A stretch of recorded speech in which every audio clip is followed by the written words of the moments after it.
This guy was big mad that I was working with Lori now, and he wanted $1 for every single sale that her and I generated on QVC. Hello, and welcome to the channel. If you don't know me, my name is Chris Gilpin. I won the lottery and used all of the money to start my company, which I got featured on Shark Tank. I will do $200,000 for 25% for both of you. I'll do it. Will you?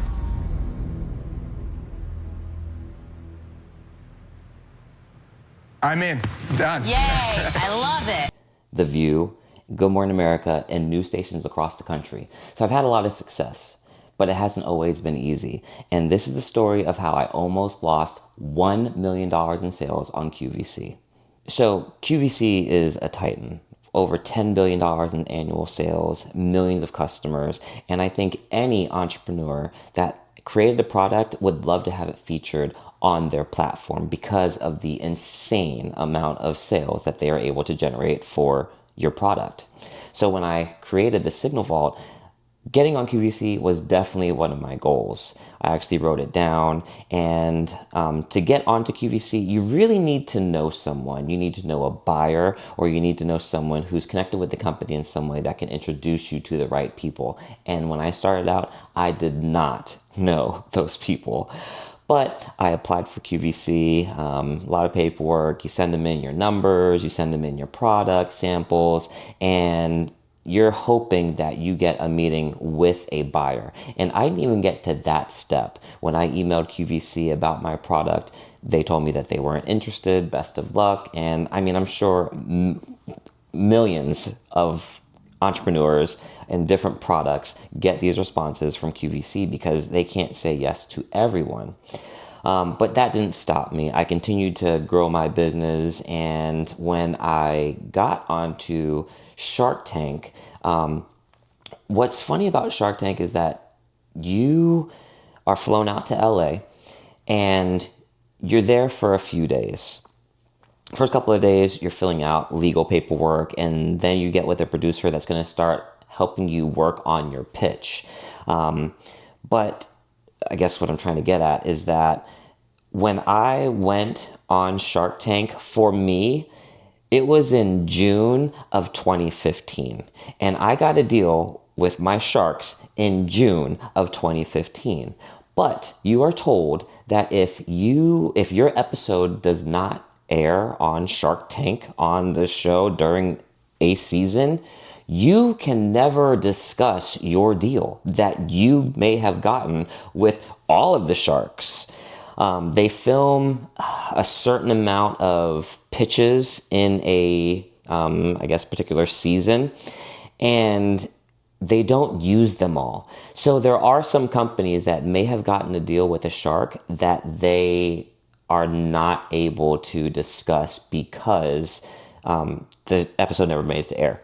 But luckily, my episode did make it to air. I found out about 2 weeks actually before my episode was going to air that it was going to be the season 7 premiere episode starring Ashton Kutcher as one of the guest sharks. How it turned out was I got a deal with Robert and Lori, and I'm going to go into that a little bit more in a different video. But when I closed that deal in June of 2015, my episode didn't air until September of 2015. So I was in talks with my two sharks, Robert and Lori. I was in talks with them and their teams trying to actually finalize the deal, because when you walk off the Shark Tank set, and you shook hands with the shark, that doesn't mean that there's a deal in place. That's just potentially the start of negotiations for whatever your final deal may be, which it might change from what was actually on the show. That happens all the time.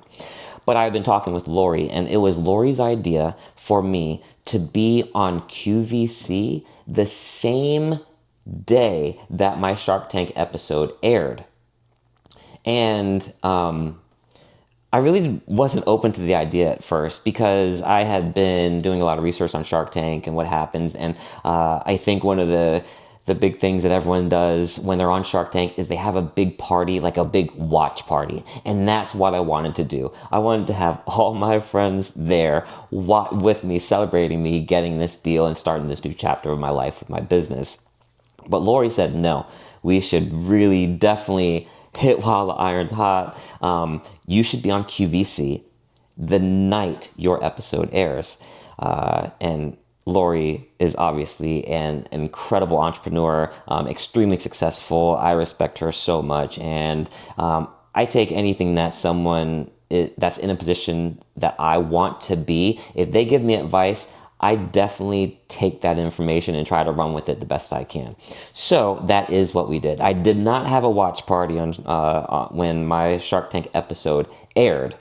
What I did was I was up in Philadelphia, where QVC is headquartered, and I was on QVC the night my Shark Tank episode aired. As soon as my episode, my pitch, my 11 or 12 minute part of the episode, which was actually towards the end, which was great because there was really no one to follow me up. So if someone was watching the show and they were considering of purchasing my product because of what they saw, they didn't have something else, something new and shiny coming up after me. So I think I was probably in the best spot at the end of the show because there's no more companies pitching. And if the people are going to grab their phones and make a purchase, probably going to be on the last thing that they saw. And that worked out really well for me, as a matter of fact. But right after that happened, right after my episode of Shark Tank was over, I was on QVC. My QVC sale began.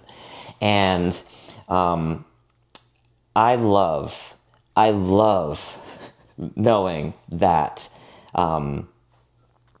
I sold out on QVC in 5 minutes. All the inventory that we had there sold out in 5 minutes on QVC.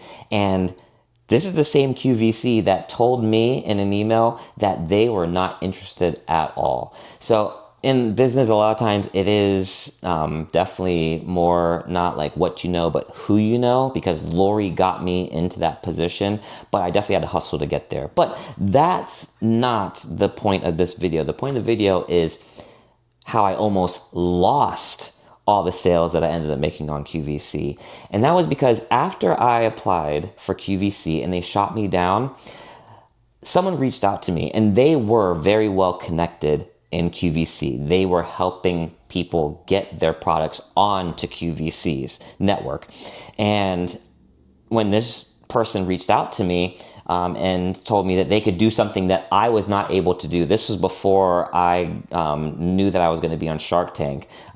This was, about a year before I knew I was going to be on Shark Tank, actually. And they said that they could do something that I couldn't do on my own. They could get me onto QVC. So I signed a contract with this person, and they were never able to get me on QVC. It just didn't work out. But I think someone was looking out for me, but because the reason that I was able to save really my situation with Lori is because the first person couldn't deliver on their promises. When I found out I was going to be on Shark Tank, and Lori then was wanting me to go on to QVC, we were all in. And I wasn't really thinking about this contract that I had signed with someone else regarding sales on QVC a year before this happened. However, their legal team reached out to Lori's legal team, which then reached out to me and reminded me that I had this contract in place. And this person wanted $1 for every single sale that I would make with Lori on QVC. So basically, they wanted $1 per sale for not doing anything. And it had gotten pretty close to the point where Lori did not want to move forward if this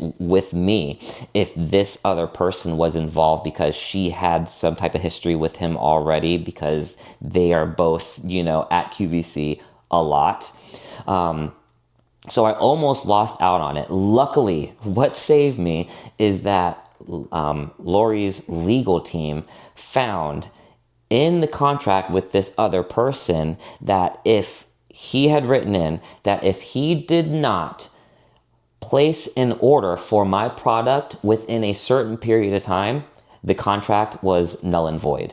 And he didn't, because he wasn't able to deliver on those promises of getting me onto QVC. He was going to be actually ordering from me, and then he was going to be selling to QVC. But he never placed an initial order with me, and that's actually what saved my sales on QVC. And I've been on QVC over a dozen times, and we have done over $1 million in sales. But that would not have happened if that first person was either able to uphold the contract or had gotten me on QVC. I'm not sure what would have happened if they had gotten me on QVC, as a matter of fact. But I am really thankful in this one instance that someone that I signed a contract for was not able to deliver on their promises. So that is my story. I'm going to be making a lot more videos. I am really open to any questions that I can answer regarding Shark Tank or business, because I have had a lot of experience in doing this now, because I started my company, in 2013. I got on Shark Tank in 2015, and I'm still doing it. So this is something that I really enjoy. So I will definitely see you guys in the comments. Until next time, stay up.